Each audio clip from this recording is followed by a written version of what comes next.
Background: the lumber industry business, sawmill focus, crash course before a lumber mill write up. Hey everyone, hope everyone is doing well, and I want to wish you all a happy holidays. Hopefully, everyone goes to spend some quality time with their families and relax a bit. Here at 18 Degree Partnership, we'll have a very special episode coming out in the next 2 weeks, so please keep an eye out. I, for one, am really looking forward to this holiday special we are having. Today's article, however, has been a long time coming and reflects much of what I've been thinking about lately. One thing I've come to appreciate recently is how valuable it is to be closer to the beginning of an investing journey than towards the end. You could even argue this is a competitive advantage. My naivete forces curiosity because the amount I don't know is very vast, and everywhere I manage to poke my nose, I seem to be learning something new or finding a depth I had no idea of. Although at other times this is very much a double-edged sword. With this notion in mind, I spent the last couple of months discovering niche ideas in interesting industries.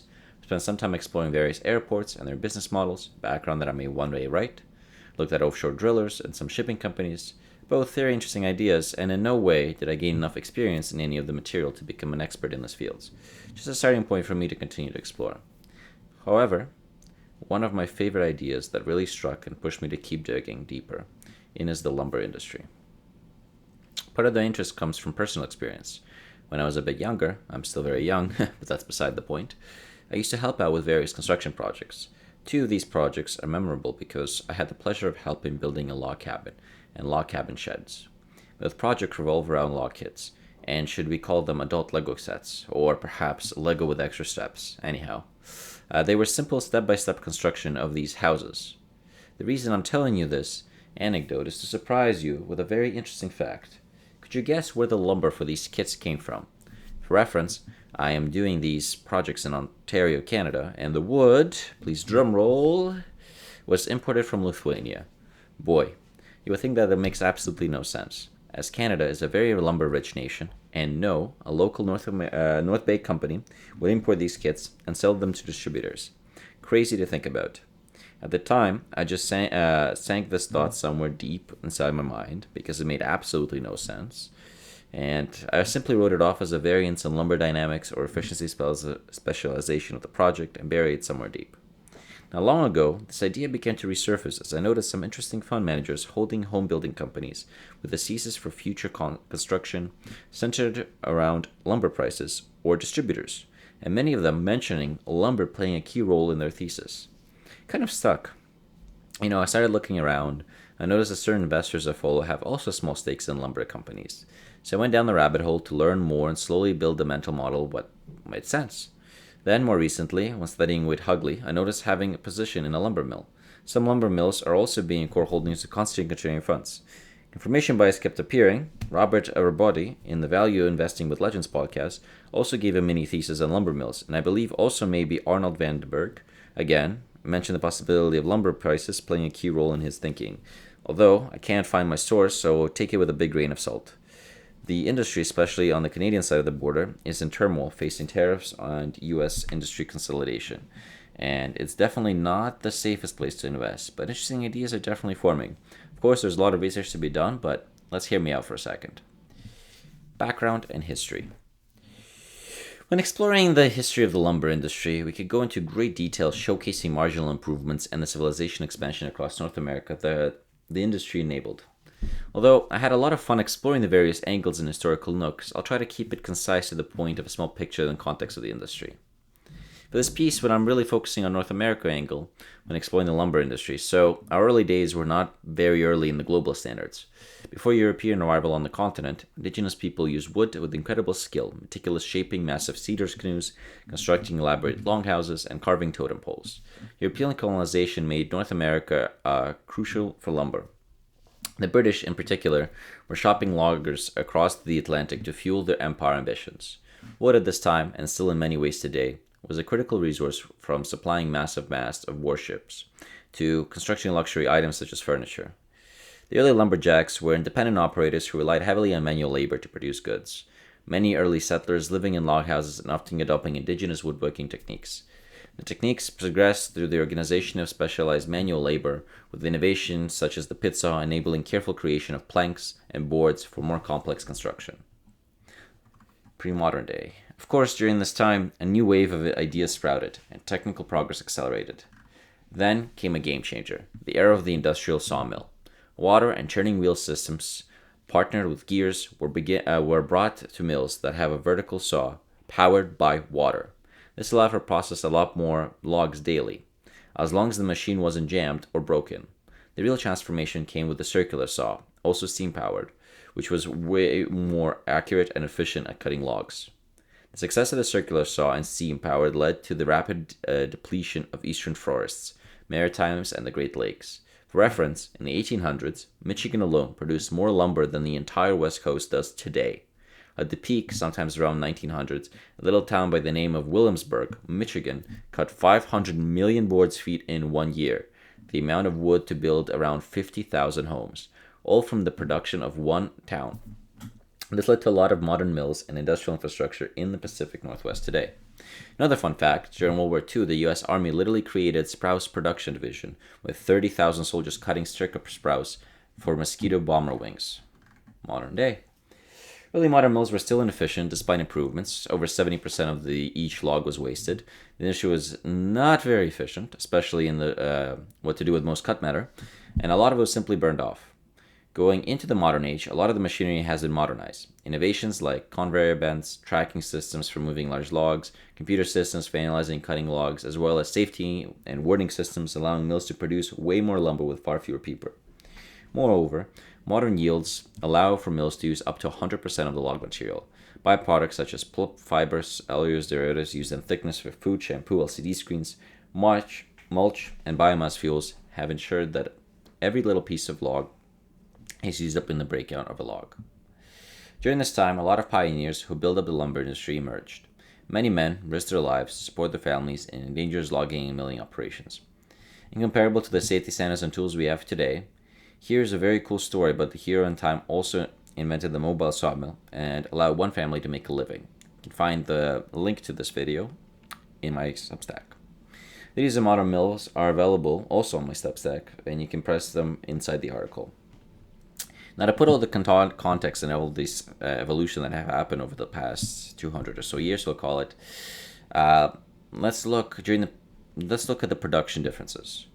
To put all these changes into context, during the pit saw era, two people could create about 100 to 200 board feet per day. Water-powered mills could maybe 10 to 20 times that. Steam and circular saws then 10x it again.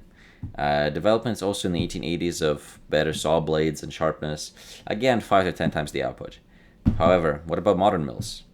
You could easily equate 500 to 1,000 old school mills today, so quite the industry evolution and growth. Additional information, soft versus hardwood. Okay, so this is something I knew, but I wasn't 100% sure about before taking a deeper look. The two types of wood, hard and soft, are not just defined by their hardness or softness. Some hardwoods are softer than softwoods, and some softwoods are harder than others. For example, the hard pine, a softwood, is harder than black walnut, a hardwood, and southern yellow pine, a softwood, is harder than yellow poplar or adler wood, both hardwoods. So before I say soft and hardwood another 10 times in a sentence and confuse us all, a hardwood comes from angiosperm trees, usually deciduous, broad-leaved trees, and shed leaves annually. Softwoods come from gymnosperm trees, usually conifers, which have needles and remain evergreen. Because they don't shed their leaves, they grow much faster and can be harvested in just 4 years. However, industry standards are about 10 to 20 years for mature trees. This compares with hardwood that could take up to 150 years to reach maturity for harvesting. You can see that it all matters. All that matters is quantity. Softwood have a structural advantage of making more hardwood in less time. Now, why does any of this matter? Well, when Trump started implementing tariffs on Canada, there were a lot of comments on the fact that certain trees grow in certain geographical areas, and that treating all wood the same ignores the fundamental reality of the industry.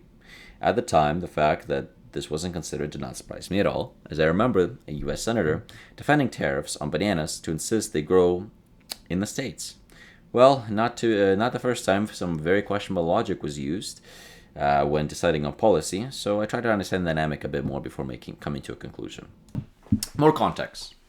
Further research led me to understand that distinct geographies constrain shaping the lumber industry.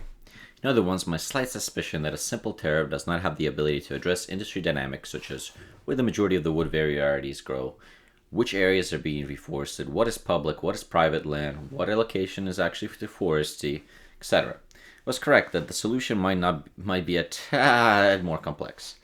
As a side note, throughout this research, I found a new appreciation for data consolidation companies. As a lot of data is scattered, making it harder to understand the industry, there is a strong belief that much of the data collected and sold for analytics could be worth a lot more to companies. Anyway, back to our topic. I was able to piece together some sources to form some nice conclusions. Above, this is in the article, is a model showing the tree growth and restoration, as well as the main harvest places, plots across North America. And below is also a graph I had a lot of fun on, looking at a rudimentary map that would display which kind of tree grows where on the continent.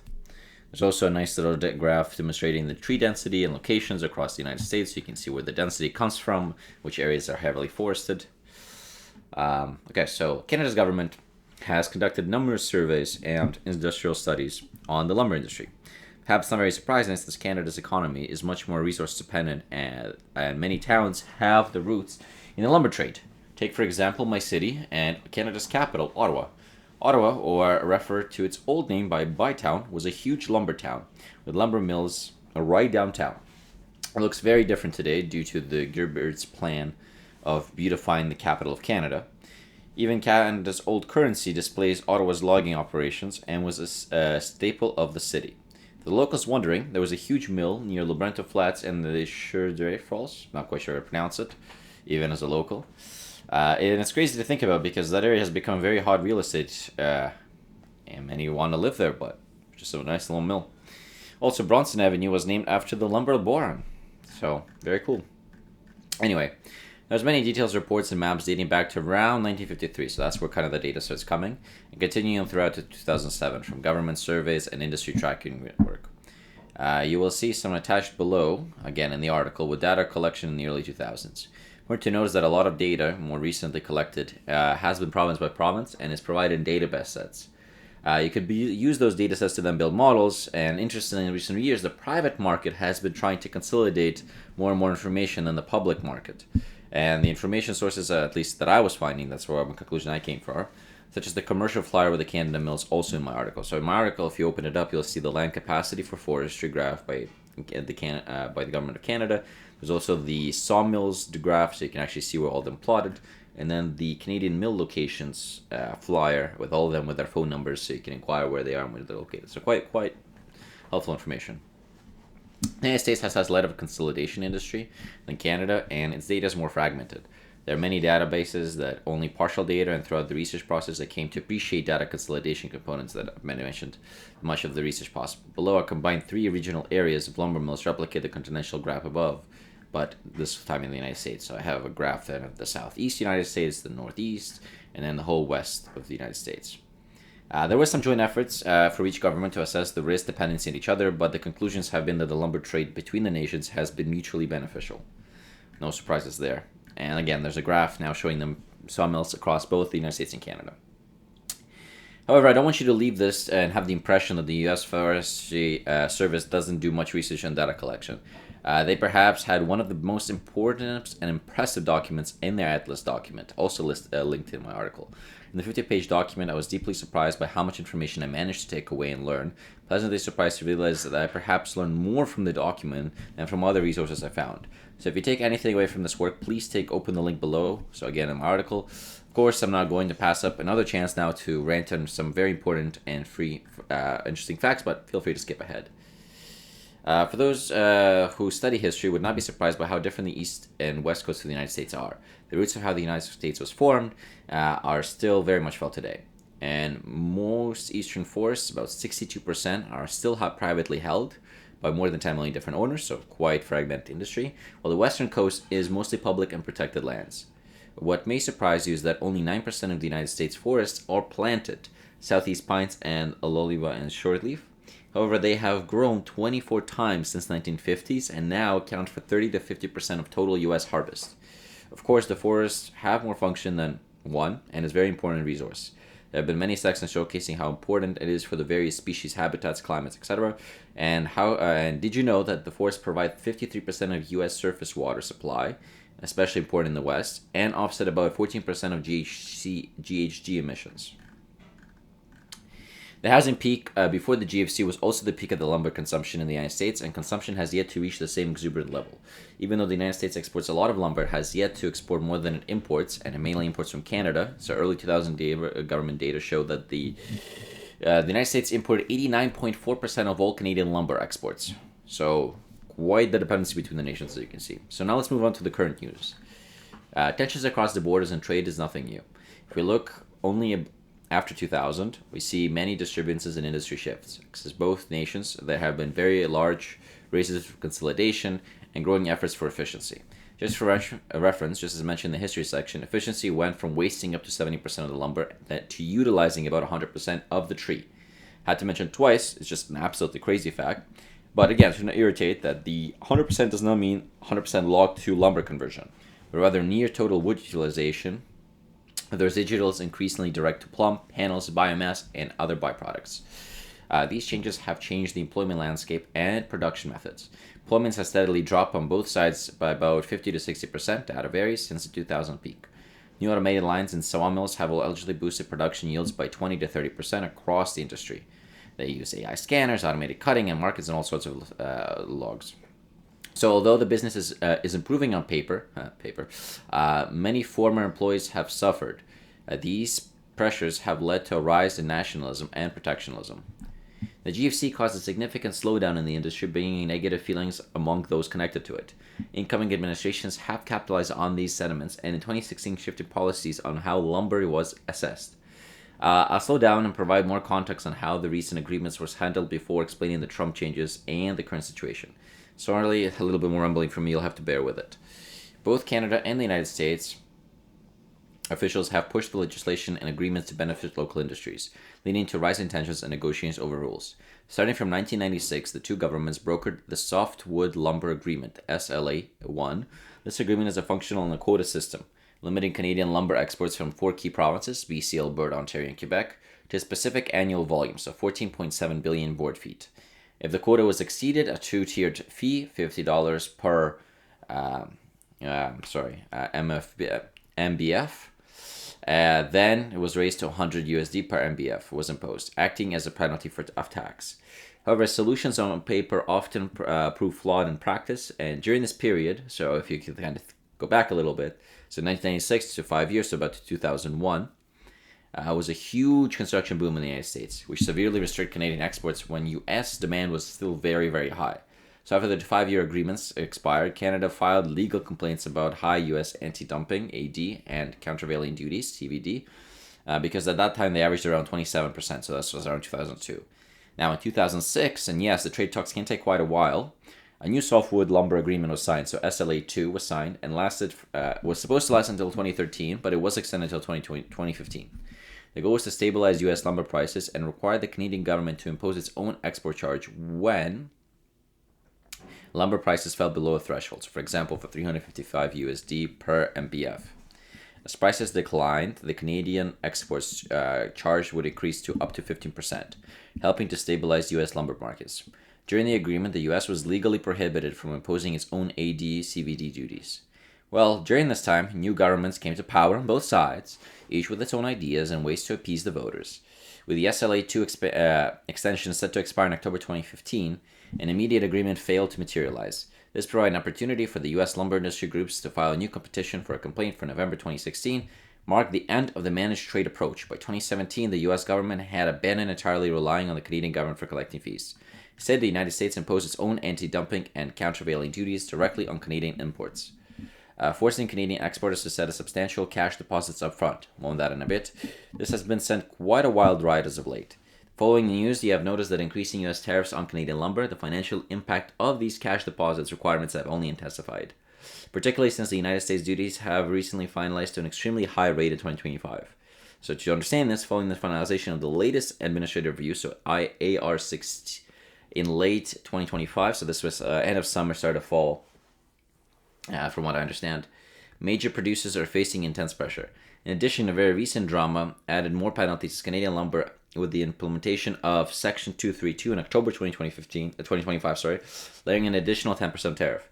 Major producers are facing huge fees. For example, Canfor now faces total effective duty rates of approximately 48%, total exceeding 45%, some lumber mills as high as 58%, so absolutely crazy.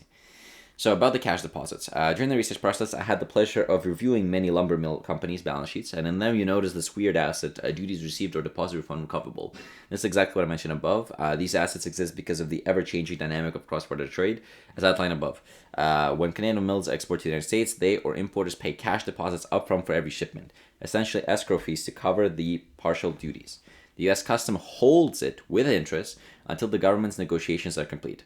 If appeals win or rates finalize lower, deposits get refunded, partially or fully. Historically, these assets could be substantial, with years like 2006 having 80% refunds. Big players, West Fraser, Canfor, Infor, often have $100 million tied up in these deposits. However, because these assets can take years to negotiate, many sell to investors for greater liquidity. Today, big players like Infor carry about 165 million US net receivables against cumulative, about 594 paid by late 2024, post AR6 rate hikes. West Fraser and Canfor have similar chunks tied up. Industry total since 2017 is a whopping 10 billion Canadian dollars in deposits. So as trade laws collect their chunk, we can estimate just how non-zero these assets can become. So now a bit about lumber prices. Like many commodities, as you would expect, lumber is very cyclical industry. It has big booms, such as when lots of housing is underdeveloped and held by low interest rates, and a brutal bust once the flame of demand dies down. Building consolidation, saying all that, I think many workers considering the early 20s quite an anomaly. Like many things around us, affecting by the realities of COVID-19 era, heading to the 2020s and initial lockdowns, mills were anticipating the worst case. And many cut their capacity by shutting down lines, sending workers home and processing huge housing downturns. Boy, were they wrong. Hindsight bias, of course. People locked at home for the first time in a while had more time in cash, stimulus, and needed spending, as well as not spending so much discretionary spending outside than ever before, and various home development projects started to sprout. Coupled with ultra-low interest rates and surging housing demand, housing and infrastructure development surged. The recipe for low supply and high demand, as any Econ 101 students will tell you, is a recipe for prices to shoot upwards. Prices shot from about 350 to 400 MBF to a record high of 1600 MBF, more than 4 times the peak. You can see this effect everywhere. If you look on YouTube, you will find video after video of making money in the lumber industry or starting your own mobile sawmill, very much echoing selling shovels in a gold rush story. Much like gold rushes, as things are slowing down to return to somewhat pre-COVID habits and the supply chain stabilizes, lumber prices have calmed back down. So after crashing to about $400, they are now hovering around $550 to $600 range. Granted, new pressures are in place, such as the tariffs mentioned above. You can see all this play in the chart below. So I have attached another chart in my article where it shows lumber prices over the past 10-ish years. So maybe it'll help you understand a little bit what's happening in those balance sheets. So sawmill process.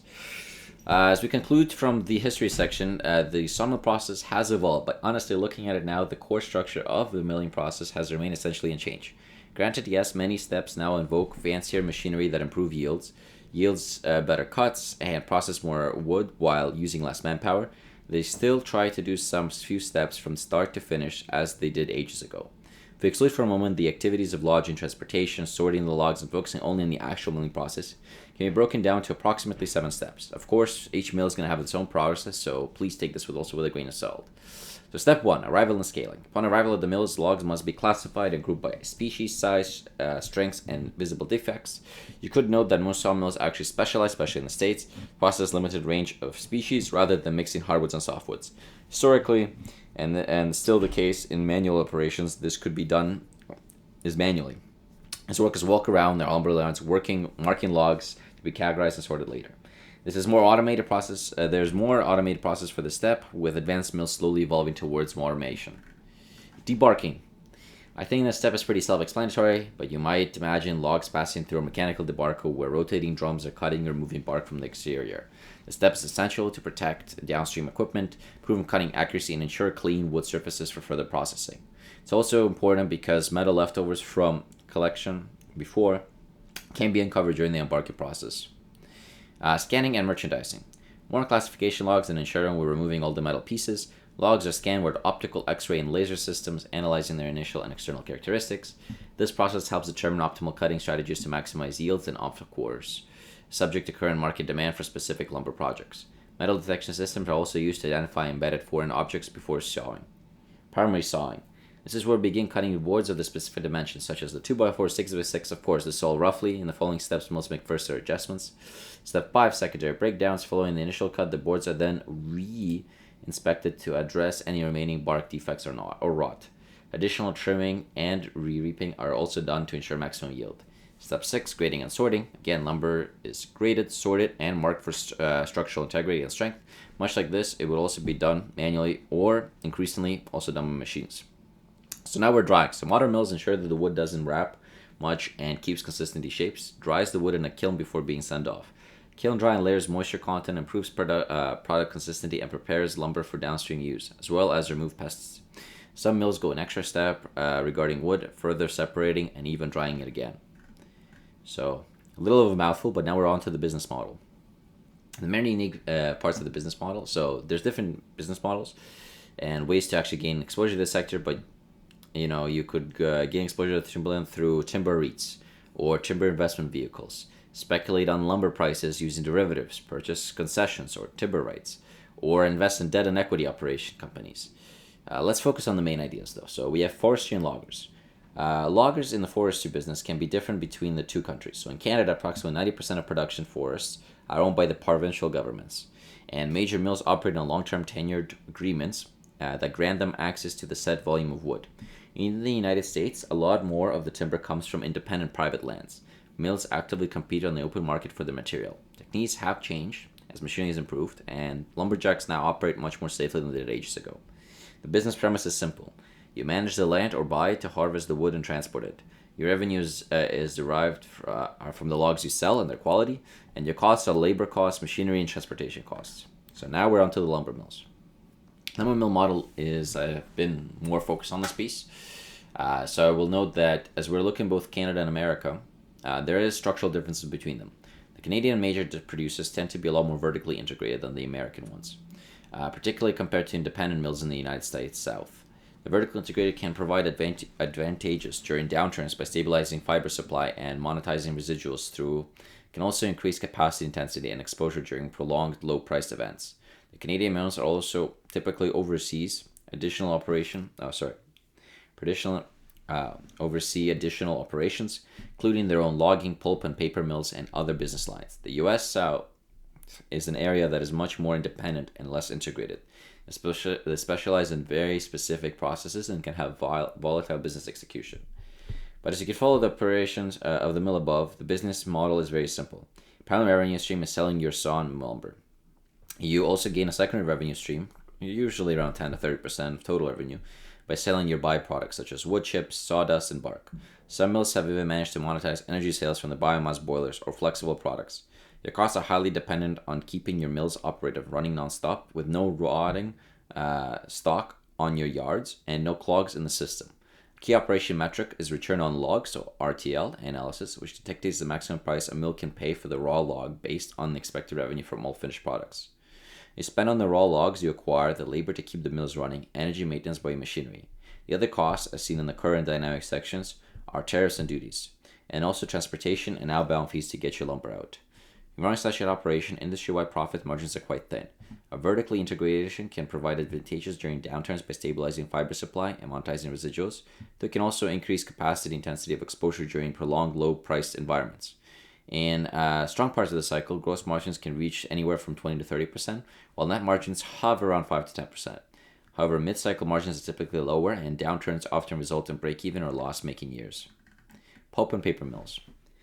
Paper mills are where much of the byproduct ends up. As mentioned in the history of my city, Ottawa was once a major paper mill town, and here most operations operated in ways similar to lumber mills. Your focus on fiber conversion create paper, cardboard, and packaging products for pulpwood that is performed from wood chips. You have more global markets and it's easier to distribute. The industry has been in decline, shifting from traditional segments like newspaper and printing paper towards packaging, container boards, and specialty boards. The cost revenue drivers can be misinterpreted in the sawmill structure, as the principle is the same. Primary revenue is the sale of pulp finished paper products. Primary costs are raw fiber, wood, chip, pulp, energy, and chemicals. So other Without going into too much detail, other models exist in which you can value-added construction to treat wood and enhance its value, and to process wood to create more high-strength engineered wood panels and beams. Here they capture a high margin by selling a more finished product rather than a less finished commodity. There's also an energy and commercial business where you create advanced biometrics such as bioplastics or textiles or biofuels with wood fiber waste. So, why am I interested in? Let's close this up. The last 5 years, the lumber industry has been faced significant headwinds, and when examining specific components, I believe there are overlooked improvements occurring beneath the surface. Yes, the industry is facing a lot of pressure, especially from the Canadian side of the border, which continues to face pressure. However, I think overall the mills are becoming a better business than they were a couple years ago. At least operational efficiency have improved materially, cost structures have tightened, and technology adoption had meaningfully increased yield and consistency. For smaller and more flexible fund managers, this evolution may create opportunities that are not immediately obvious, especially looking at rocky balance sheets and dwindling cash flows that are not very easy to screen for companies. So, maybe we get one above the quants. You can see from the research that I have primarily focused on lumber mills and their businesses, and I find them more promising opportunity at the moment, though some logging operations can also come into play. You can expect a write-up on specific players sometime soon, unless I find evidence to refute it. In the worst case, we can always come back and do this to this idea later. Hopefully you enjoy the small dive and enjoy the graphics. Please check out the atlases, the government's collection data. The Forestry Department has done a remarkable job in collection and analyzing a lot of this, and for the benefit of our people mostly, and I think that they deserve quite a lot of recognition. Happy holidays to all of you, and best wishes. I expect an interesting piece soon in your mailboxes. Cheers. It's Daniel.